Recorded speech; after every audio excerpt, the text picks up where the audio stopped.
आणि आताची मोठी बातमी समोर येते। बदलापूर प्रकरणात हायकोर्टात सुनावणी सुरू झालेली आहे। मुलीचं स्टेटमेंट रेकॉर्ड केले का असा सवाल यावेळेला न्यायमूर्तींनी केलाय। आरोपीला तात्काळ अटक केलेली आहे असं यावेळेला सरकारी वकिलांनी सांगितलेलं आहे। तर एफआयआर आणि केस डायरी दाखवा अशी विचारणा यावेळेला न्यायमूर्तींनी केलेली आहे। दोघींचं स्टेटमेंट हे रेकॉर्ड झालेलं दाखवा अशी ही विचारणा न्यायमूर्ती यांनी यावेळेला केलेली आहे।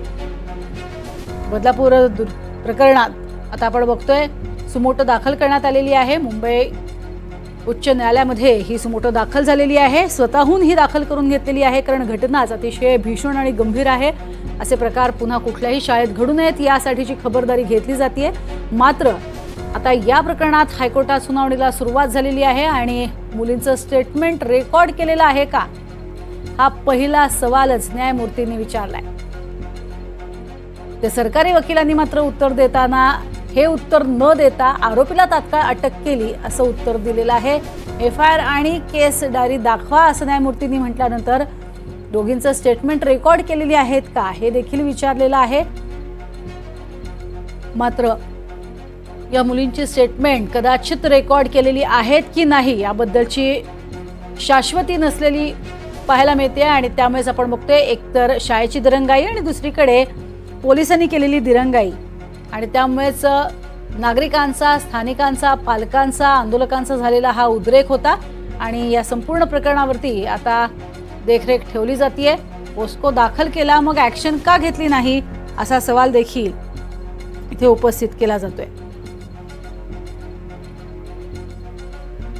आपण बघतोय सर्वोच्च न्यायालयामध्ये जाण्यापूर्वी आपण बघतोय मुंबई हायकोर्टातनं या संपूर्ण प्रकरणाची दखल घेत सुमोटो दाखल झाल्यानंतर आता काही सवाल हे न्यायालयाकरवी केले जात आहेत। मुंबई हायकोर्टाकडनं हे काही प्रश्न उपस्थित केले जात आहेत आणि या प्रश्नांचा भडीमार होताना आपल्याला पाहायला मिळतोय।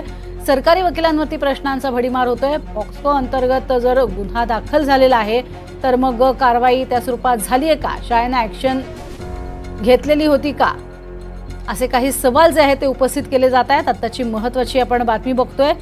बदलापूर प्रकरणानंतर संपूर्ण महाराष्ट्र अक्षरशः हादरून गेलेला होता आणि महाराष्ट्रातनं अनेक अशा घटना या हळूहळू पुढे यायला सुरुवात झाली आहे। तर सरकारनं काय केलं, त्या मुलींचं काउन्सिलिंग केलेलं आहे का असे सवाल देखील आता न्यायालयानं इथे केलेले आहेत। तर न्यायालयाच्या वतीनं अनेक महत्त्वाचे सवाल उपस्थित केले आहेत। तर शाळेनं ऍक्शन घ्यायला हवी होती, तुमच्याकडे ऍक्शन का घेतली गेली नाही असा सवाल न्यायमूर्तींनी विचारलाय। हायकोर्टात सुनावणीला सुरुवात झालेली आहे आणि न्यायमूर्ती, सरकारी वकील यांच्यामध्ये सध्या आपल्याला आर्ग्युमेंट्स होताना पाहायला मिळत आहेत। पॉस्को अंतर्गत गुन्हा दाखल केला मग ऍक्शन का घेतली नाही असा सवालही उपस्थित केलाय। अधिक माहिती घेऊयात आमचे प्रतिनिधी महेश बागल यांच्याकडनं। महेश, काय अपडेट येत आहेत सध्या न्यायालयातनं?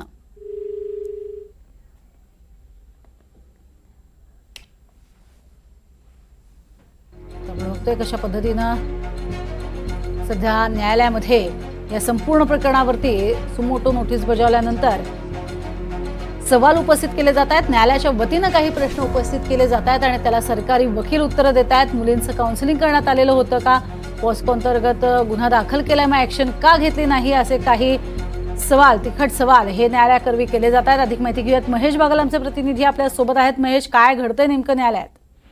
मुंबई उच्च न्यायालयामध्ये बदलापूर प्रकरण संदर्भात सुमोटो दाखल करण्यात आली होती आणि आता यावर सुनावणी सुरू झालेली आहे। मुंबई हायकोर्टाकडून राज्य सरकारला खडेबोल सुनावले जात आहेत, त्यांच्याकडून प्रश्नांची सरबत्ती लावली जात आहे। आता जे मुंबई उच्च न्यायालयामध्ये सुनावणी सुरू आहे त्यामध्ये मुलीचं स्टेटमेंट रेकॉर्ड केलं का हा प्रश्न न्यायमूर्ती रेवती डेरे आणि न्यायमूर्ती पृथ्वीराज चव्हाण यांनी विचारलेला आहे। एकंदरीत पाहता एफआयआर आणि केस डायरी दाखवून नुसतं आम्हाला सांगू नका असेही खडेबोल न्यायालयाने राज्य सरकार आणि पोलिसांना सुनावलेले आहेत। ज्यांच्या घरी स्टेटमेंट रेकॉर्ड झाली त्यावेळी वेलफेअरचे अधिकारी उपस्थित होते का, हा पोस्को गुन्हा दाखल केला आहे का, याबरोबरच ऍक्शन तात्काळ का घेतली गेली नाही असेही सवाल आता कोर्टाने या ठिकाणी उपस्थित केलेले आहे। एकंदरीत पाहता तुमच्याकडून ऍक्शन घेतली गेली नाही असा सवालही कोर्टाकडून विचारला गेलेला आहे। राज्य सरकारकडून यावर उत्तर देण्याचा प्रयत्न करण्यात आलेला आहे की हा जो प्रकार आहे तो लक्षात येताच आम्ही यावर ऍक्शन घेतलेली होती, मात्र शाळेकडून तात्काळ जी कारवाई करायची होती ती करण्यात आली नसल्याचंही राज्य सरकारकडून कोर्टात सांगण्यात आलेलं आहे. या संदर्भात जे पेपर तयार करण्यात आलेले आहेत, त्यांची जी स्टेटमेंट घेण्यात आलेली आहे ती व्यवस्थित नसल्याचंही कोर्टाच्या निदर्शनास आलेलं आहे. एका अल्पवयीन मुलीचं स्टेटमेंट यामध्ये घेण्यात आलेलं आहे, मात्र जी दुसरी पीडित अल्पवयीन मुलगी आहे तिच्याबद्दल काय याबद्दलही सवाल कोर्टाने विचारलेला आहे. महेश, सगळ्यात महत्त्वाचं म्हणजे प्रश्नांची सरबत्ती आता खरं तर कोर्टाकडनं केली जातीये.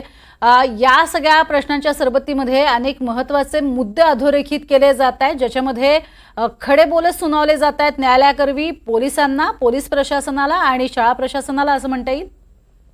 नक्कीच यामध्ये सरकारी वकिलांकडून त्याचा पक्ष ठेवला जातोय, मात्र कोर्टाकडून सुरुवातीपासून कशा प्रकारे ही घटना घडली, ही घटना घडल्यानंतर जे पीडित पालक आहेत त्यांनी पोलीस ठाण्यात गेल्यानंतर त्यांना या संदर्भात 11 तास का लागले गुन्हा दाखल करायला आणि गुन्हा दाखल करण्यासाठी टाळाटाळ का करण्यात आली, या सगळ्या प्रश्नांची उत्तरं कोर्टाकडून आता विचारली जात आहेत. राज्य सरकारकडून या संदर्भात सांगितलं जात आहे की गुन्हा दाखल करण्यामध्ये उशीर झाला, मात्र त्या संदर्भात राज्य सरकारकडून कारवाई करण्यात आलेली आहे. वरिष्ठ पोलीस निरीक्षक आणि इतर जे कर्मचारी आहेत त्यांना निलंबित करण्यात आलेलं आहे.